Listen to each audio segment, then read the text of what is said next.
The late afternoon sun dripped gold onto the cracked asphalt of Harlem, painting the pre-war brownstones in hues of amber and rose. Darius, barely 16, bounced a worn Spalding basketball, the rhythmic thump, a familiar heartbeat against the urban symphony of car horns and distant sirens. He moved with the easy grace of a seasoned athlete, dodging strolling tourists snapping pictures and hustling bodega owners restocking shelves.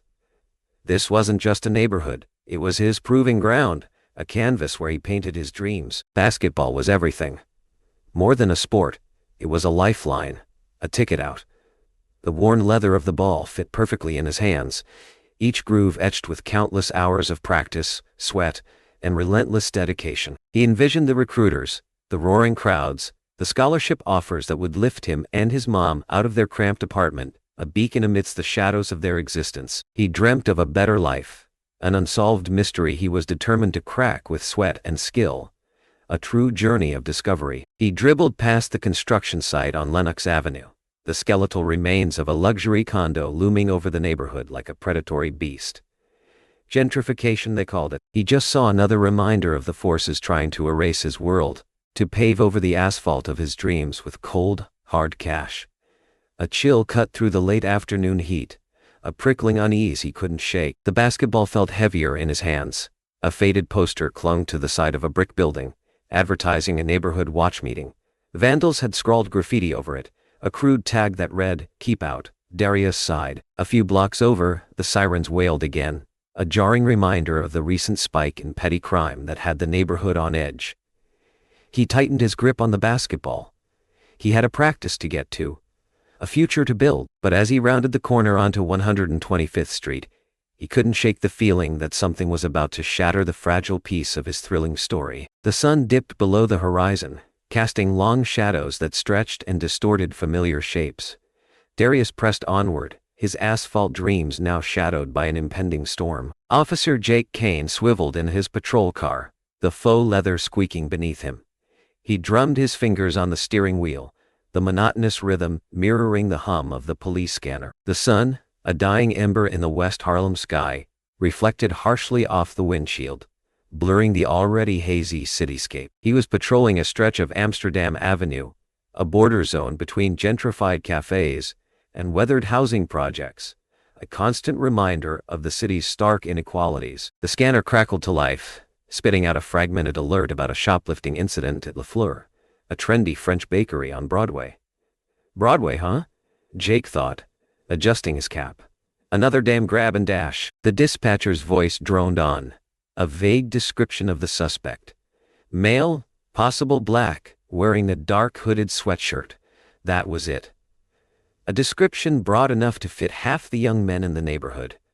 Jake sighed. Paperwork. He hated paperwork. He preferred the clean, clear-cut cases, the ones where right and wrong were as obvious as the blue line running down his uniform pants. These ambiguous situations, where intuition had to fill the gaps, always left a sour taste in his mouth.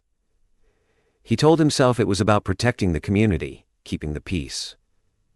But deep down he knew there was more to it. His gaze drifted toward a group of teenagers loitering near the corner of 126th Street, their laughter echoing off the brick buildings. One of them, a black kid with a basketball tucked under his arm, caught his eye. Dark clothing. Could be a hooded sweatshirt. Jake dismissed the thought as quickly as it came. Nah, too clean-cut. Looks like a damn athlete. But the seed of suspicion had been planted.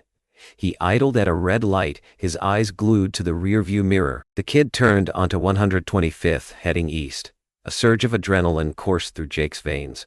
He told himself it was just a hunch, a gut feeling honed by years on the force. But the truth was, the unsolved mystery of the community's growing unrest was weighing on him. A thrilling story waiting for its villain. He needed a win. Blackmail, dark clothing, general vicinity of the crime.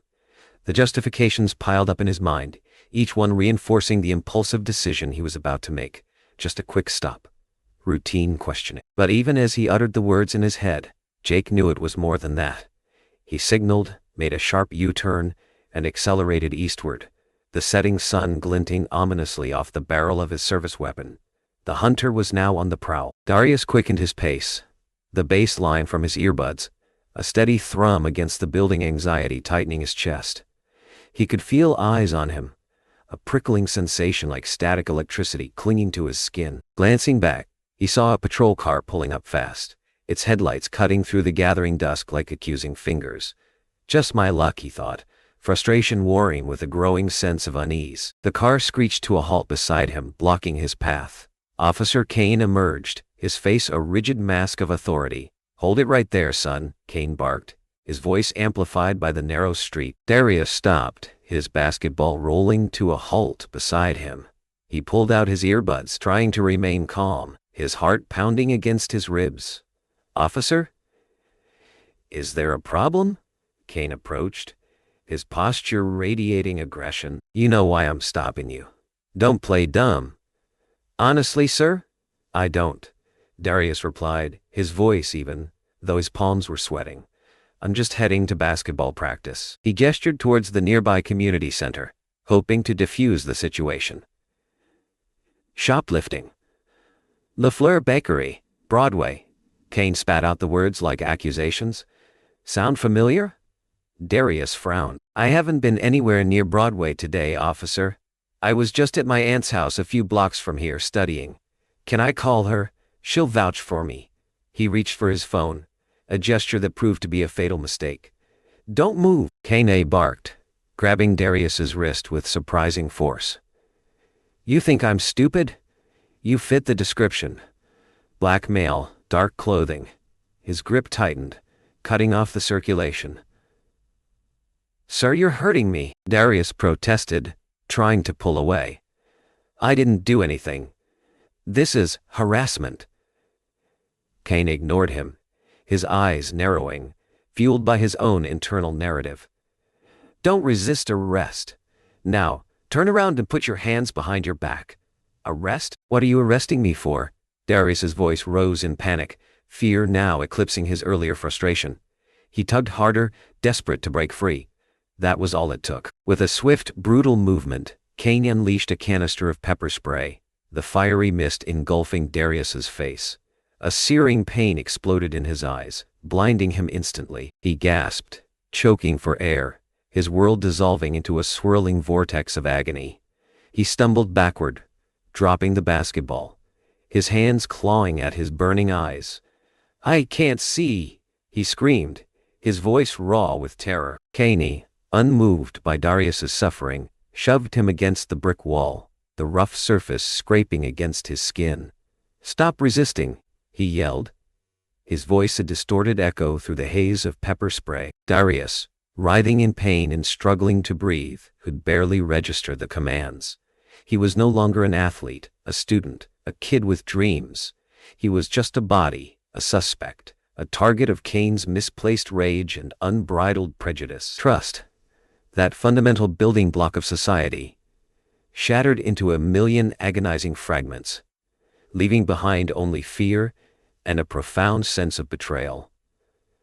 The asphalt dreams lay broken at his feet, stained by the bitter sting of injustice. The fluorescent lights of the interrogation room hummed, a sterile buzz that amplified the throbbing ache behind Darius's eyes. He sat hunched over in a metal chair, his wrists chafing against the cold steel of the handcuffs. The lingering sting of the pepper spray still burned, a constant reminder of the violence he had endured. His vision remained blurred, distorting the room into a hazy, menacing landscape. Officer Kaine stood across from him, his face an unreadable mask in the harsh light. He slammed a file onto the table, the sound echoing in the small, claustrophobic space. "Let's try this again, shall we, Darius?" he said, his voice dripping with sarcasm. "I told you, officer, I didn't do anything," Darius repeated, his voice hoarse but firm. He had rinsed his face in the bathroom sink, the cold water offering fleeting relief. But the humiliation remained, a bitter residue clinging to his skin. "Don't insult my intelligence," Kaine sneered. "We have eyewitnesses. You were seen fleeing LaFleur Bakery with stolen goods." "That's a lie," Darius retorted, anger briefly eclipsing his fear. "Ask anyone. I was nowhere near that bakery." Kaine leaned forward, his face inches from Darius's. "So you're calling the eyewitnesses liars? You think you're smarter than everyone else?" "I'm calling them mistaken," Darius corrected, struggling to maintain his composure. I understand they thought they saw someone, but it wasn't me. Maybe ask for a better description? Check security footage? Kaine scoffed. We don't have time for your games. This is an open and shut case. You fit the description, you were in the area, and you resisted arrest. That's all we need. Resisted arrest? You pepper sprayed me for no reason, Darius exclaimed, his voice rising. I was terrified. Anyone would have reacted the same way. Kaine slammed his fist on the table, silencing Darius. Enough! I'm tired of your excuses. Tell me where you stashed the stolen pastries and maybe, just maybe, I'll go easy on you. Pastries? Darius repeated, his voice incredulous. You're arresting me for pastries? This is insane. This is about more than just pastries, isn't it, officer? This is about the color of my skin. Kaine's face flushed crimson. Don't play the race card with me, he snarled. This is about the law. And you, Darius, are on the wrong side of it. Darius stared back at him, his eyes filled with a mixture of anger and despair. He knew he was trapped, caught in a system that was designed to work against him. But even as fear gnawed at his insides, a spark of defiance flickered within him. He would not break. He would not confess to something he didn't do. He would maintain his innocence, even in the face of Kaine's unrelenting prejudice and the cold, unforgiving steel of the accusations leveled against him. He was Darius Johnson, and he would not be silenced. The call ripped through Marcus Harmon like a gunshot, shattering the fragile peace he'd painstakingly constructed around his evening. Chief, we have a situation. Darius Johnson, resisting arrest. LaFleur Bakery. The words were a jumbled, sickening mess, each syllable a hammer blow against his carefully maintained composure. Darius, my Darius. He slammed the phone down, adrenaline surging through his veins, a toxic cocktail of paternal terror and professional responsibility. He knew with a certainty that chilled him to the bone that something was terribly wrong. He had spent his entire career walking a tightrope, balancing his duty to his community with the often conflicting demands of the NIPD. He had navigated thorny politics, faced accusations of being too soft on crime, and endured the subtle yet persistent racism that permeated the ranks. But this was different. This was his son. As he raced towards the 26th precinct, fragments of the past flickered through his mind like distorted movie reels. He saw himself, a young rookie, fresh out of the academy, brimming with idealism and a fierce determination to make a difference. He saw the disillusionment creep in, the compromises he had to make, the times he had to swallow his pride and bite back his anger to survive in a system that often seemed rigged against him. Flashback. A crowded community meeting in the aftermath of a controversial shooting. Marcus, then a lieutenant, stood before a sea of angry faces, their pain and frustration palpable. We need to do better, he had said, his voice ringing with conviction. We need to build trust, to bridge the gap between the police and the community we serve. But his words felt hollow, inadequate, in the face of such profound grief. Flashback. A heated argument with a senior officer who had used a racial slur during a traffic stop. Marcus had reported him, risking his career and facing ostracism from his colleagues. We can't tolerate this kind of behavior, he had insisted. It undermines everything we stand for. But the officer was ultimately let off with a warning, a stark reminder of the limits of his power. Now, as he burst through the doors of the precinct, the echoes of the past reverberated in his soul. He knew, with a sinking feeling, that his carefully constructed world was about to crumble. He could see Darius, his Darius, caught in the gears of a system he had dedicated his life to upholding. And he knew, with unwavering certainty, that he would do whatever it took to protect his son, even if it meant tearing that system apart. The asphalt dreams of his son mattered more. The air in the interrogation room crackled with unspoken tension as Chief Harmon strode in, his gaze locked onto Officer Kaine. The room fell silent, the only sound the rhythmic tick of the clock on the wall, each second amplifying the gravity of the situation. Kaine, Harmon said, his voice dangerously low. Explain yourself. Kaine, visibly shaken by the chief's sudden appearance, stammered, Chief, with all due respect, I was just following procedure. The suspect matched the description. The suspect? Harmon's eyes flashed, That's my son. Jake, my son. And you pepper sprayed him, handcuffed him, and dragged him down here based on a description that could fit half the young black men in the city? Sir, he resisted arrest. Kaine protested, his voice rising defensively. Harmon took a step closer, his presence towering over Kaine. Resisted? Or reacted to being unjustly attacked? Did you bother to check his alibi? Did you even consider for a moment that you might be wrong? Before Kaine could respond, Sergeant Rodriguez stepped forward, placing a hand on Harmon's arm. Chief, let's take this to your office. We can review the evidence calmly and objectively. Harmon hesitated, his anger simmering just beneath the surface. He knew Rodriguez was right, but the sight of his son, sitting there handcuffed and traumatized, made it difficult to control his rage. He nodded curtly and turned to Darius, his expression softening. I'll get you out of here, son. Just give me a few minutes. As Harmon and Rodriguez led Kaine out of the room, two senior officers, Detectives Miller and Davies, entered, their faces grim. Chief, we need to take a statement from Darius, Miller said, his tone professional but sympathetic. We have to follow protocol. Harmon clenched his jaw, knowing that they were right. The system, the very system he was sworn to uphold, demanded its due, even when it had failed so spectacularly. All right, he said, his voice weary, but I want to be present, and I want this done fairly, by the book. No assumptions, no pressure. Just the facts. As the detectives began to question Darius, the weight of the situation settled heavily on Harmon's shoulders. He knew that this incident would have far-reaching consequences, not just for his son but for the entire department.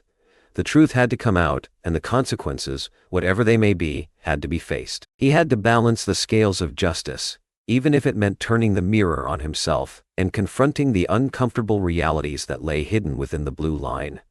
He had to show how asphalt dreams were being destroyed. The stage was set for the investigations. The following days were a whirlwind of media scrutiny, internal investigations, and community uproar.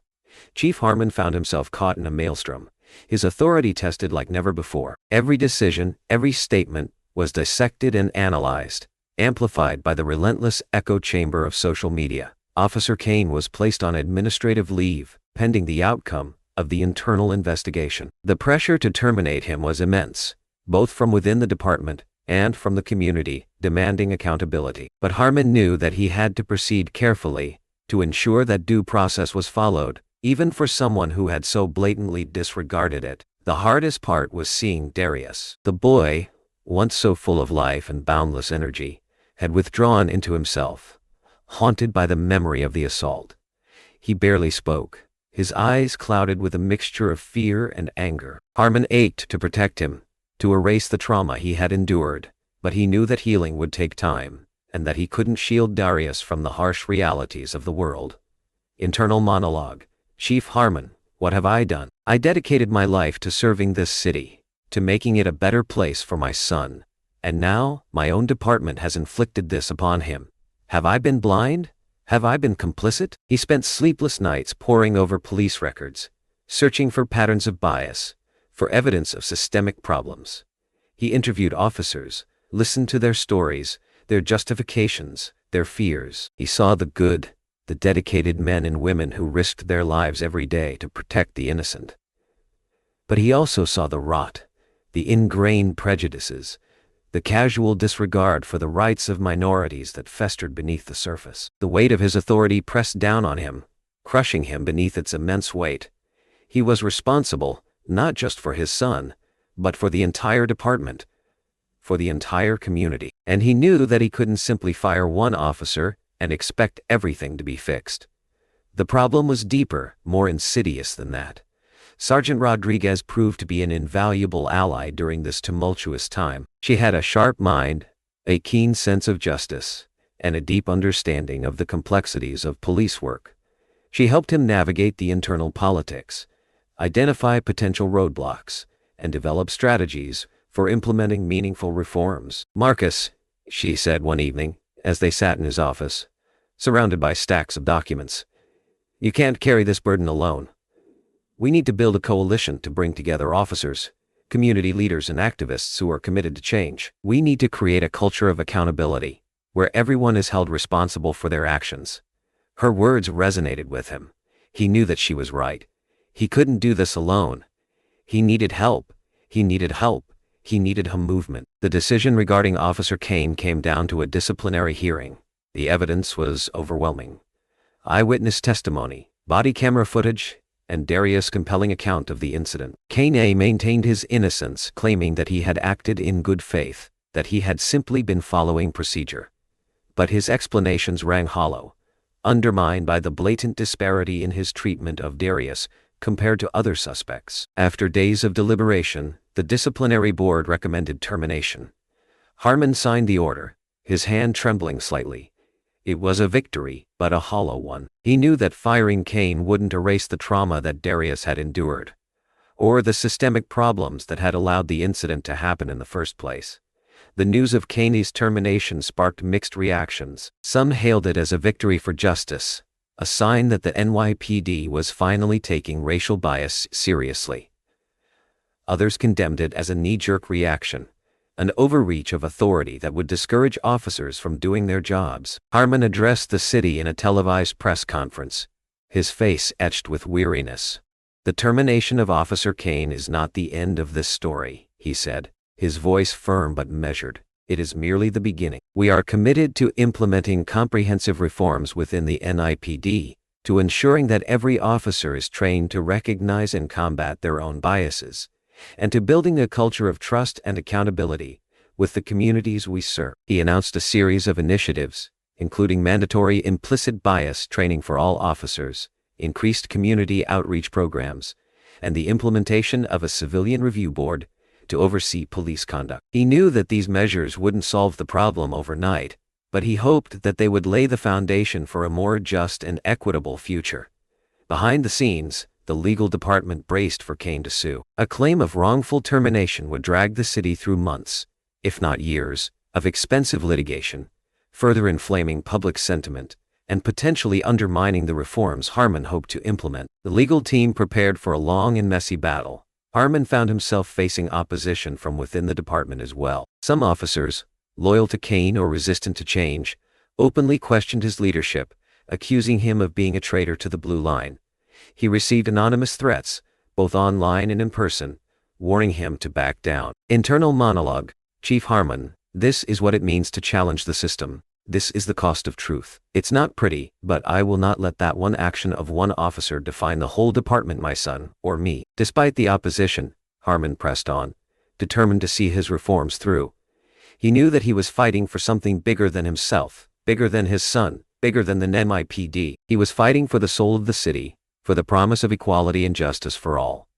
He was going to take how a single incident, a stain on asphalt dreams, would instead become the thing that changed things for the better. The basketball lay untouched in the corner of Darius's room, a silent testament to the life that had been brutally interrupted. Sleep offered little respite, his dreams haunted by the searing pain of the pepper spray, the cold steel of the handcuffs, and the accusatory glare of Officer Kaine. The world, once vibrant and full of promise, now seemed shrouded in shadows, tinged with a constant sense of unease. His mom tried her best, cooking his favorite meals, offering words of encouragement, but Darius remained withdrawn, trapped in a cycle of fear and anger. He couldn't shake the feeling that he was being watched, that every shadow held a potential threat. He began avoiding the streets where the incident had occurred, taking circuitous routes to school and basketball practice, his sense of freedom replaced by a crippling paranoia. His therapist, Dr. Anya Sharma, listened patiently as he recounted his experience, her calm demeanor offering a sense of safety and understanding. She encouraged him to express his emotions, to confront his fears, and to begin the long and arduous process of healing. "Trauma can leave deep scars, Darius," she explained, "but it doesn't have to define you. You have the strength within you to overcome this, to reclaim your life, and to turn this experience into something meaningful." Dr. Sharma suggested journaling as a way to process his emotions, to give voice to the thoughts and feelings that he couldn't articulate in person. At first, Darius resisted, feeling that writing about the incident would only re-traumatize him. But with gentle encouragement, he began to write, slowly and tentatively at first, then with increasing force and passion. The words poured out of him, a torrent of anger, fear, and pain. He wrote about the injustice he had endured, the humiliation he had suffered, and the loss of innocence that had been forced upon him. He wrote about his dreams, his aspirations, and his determination to reclaim his future. The journal became his confidante, his sounding board, his sanctuary.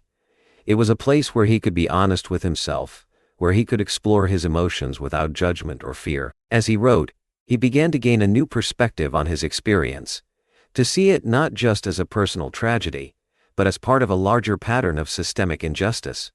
He began to see the shadows from his asphalt dreams dissipate. He started attending support group meetings, connecting with other young people who had experienced similar traumas. He found solace in their shared experiences, a sense of community that helped him to feel less alone. He learned that he was not broken, that he was not defined by what had happened to him. He was a survivor, and he had the power to choose his own path. The journey was far from over, and the scars would likely remain, a permanent reminder of the injustice he had endured. But Darius had found a way to cope, to heal, and to reclaim his life. He had discovered his voice, and he was determined to use it to speak out against injustice, to advocate for change, and to ensure that what had happened to him would never happen to anyone else. The shadows were there, but he was determined to fight them. The dam broke when a local news outlet leaked the details of Darius's assault. The story, amplified by social media, ignited a firestorm of outrage that swept through Harlem and beyond. #Justice for Darius became a rallying cry, a symbol of the systemic injustice that plagued the city. Community meetings erupted, filled with impassioned voices demanding accountability, transparency, and meaningful police reform. Protesters marched through the streets, chanting slogans, carrying signs emblazoned with Darius's image, their collective anger echoing through the canyons of the city. No justice, no peace. They roared, their voices a unified force against the oppressive silence of the system. What happened to Darius could happen to any of our children. Chief Harmon found himself walking a tightrope, attempting to balance the demands of the community with the realities of running a police department. He knew that meaningful change required more than just words. It required concrete action, systemic reforms, and a fundamental shift in the culture of the NYPD. Sergeant Rodriguez became his most valuable ally, navigating the treacherous waters of departmental politics, building bridges with community leaders, and implementing Harmon's reform initiatives with unwavering dedication. She faced resistance from some within the department, officers who clung to the old ways, who resented the scrutiny and the demands for accountability. But she remained steadfast, committed to creating a more just and equitable police force. "This isn't just about one incident, Marcus," she said, as they reviewed the progress of the new training programs. "This is about changing the system from the inside out. It's about creating a culture where bias is challenged, where accountability is valued, and where every officer is committed to serving all members of the community with respect and dignity." The Civilian Review Board, initially met with skepticism from both the police and the community, began to gain credibility as it investigated complaints of police misconduct and recommended disciplinary action. Community outreach programs were expanded, creating opportunities for officers to interact with residents in a positive and constructive environment. The road to reform was long and arduous, filled with setbacks and challenges, but the momentum for change was undeniable. The community was mobilized, the police department was under pressure, and the seeds of a more just future had been sown. The uprising, fueled by Darius' experience, was changing things for the better. A year had passed since the assault, a year of pain, anger, and ultimately, transformation. The basketball, once a symbol of Darius's shattered dreams, now served as a reminder of his newfound purpose. He still played, but his focus had shifted, his passion extending beyond the court to the fight for justice and equality. He became a vocal advocate for police reform, speaking at community meetings, organizing protests, and sharing his story with anyone who would listen. His voice, once trembling with fear, now resonated with strength and conviction, inspiring others to join his cause. "They tried to silence me," he told a crowd gathered at a rally in Harlem, "but they only made me stronger. They thought they could break me, but they only fueled my fire. We will not be silenced. We will not be ignored. We will fight for justice, and we will win." Chief Harmon, standing alongside Sergeant Rodriguez, watched with pride as Darius addressed the crowd. He had navigated the treacherous waters of departmental politics. implementing sweeping reforms within the NIPD, guided by the principles of accountability, transparency, and community engagement. De-escalation training became mandatory for all officers, emphasizing the importance of communication, empathy, and respect. Community outreach programs were expanded, creating opportunities for officers to build relationships with residents and bridge the gap between the police and the community they serve. The Civilian Review Board, strengthened with increased funding and greater authority, became a model for police oversight across the nation. The road to true equality was long and arduous, but the NIPD, under Harmon's leadership, had taken significant strides towards creating a more just and equitable system. He knew that challenges remained, that biases still lingered, and that vigilance was essential. But he also knew that progress was possible, that change could happen, and that even the deepest wounds could begin to heal. One sunny afternoon, Darius visited his father at the precinct, a basketball tucked under his arm. "Hey Dad," he said, a smile lighting up his face. "Want to shoot some hoops?" Harmon grinned, a genuine expression of joy that reached his eyes. "I thought you'd never ask," he said, grabbing his jacket and heading towards the door. As they walked out of the precinct together, father and son, a symbol of hope and resilience, the city seemed to shimmer with a newfound sense of possibility. The asphalt, once stained by injustice, now reflected the promise of a new horizon, a future where dreams, regardless of color, could take flight. The journey wasn't over, but a vital step forward had been taken. The story of Darius and Chief Harmon offers potent life lessons applicable far beyond its fictional Harlem setting. Firstly, it underscores the importance of resilience in the face of injustice. Like Darius, we can choose to transform adversity into fuel for positive change, channeling pain into advocacy and personal growth. Second, it highlights the critical role of allies and leadership in challenging systemic biases. Chief Harmon and Sergeant Rodriguez remind us that accountability begins with those in positions of power, and that true change requires courageous individuals willing to disrupt the status quo. Furthermore, the story stresses the necessity of self-reflection. Officer Kaine's journey serves as a cautionary tale, prompting us to examine our own implicit biases and assumptions. Finally, asphalt dreams, while often deferred, should never be abandoned. Like Darius, we must remain committed to our goals, adapting and persevering even when faced with seemingly insurmountable obstacles. Use your voice, harness your resilience, challenge injustice, and never give up on your dreams. A better future requires us all to act.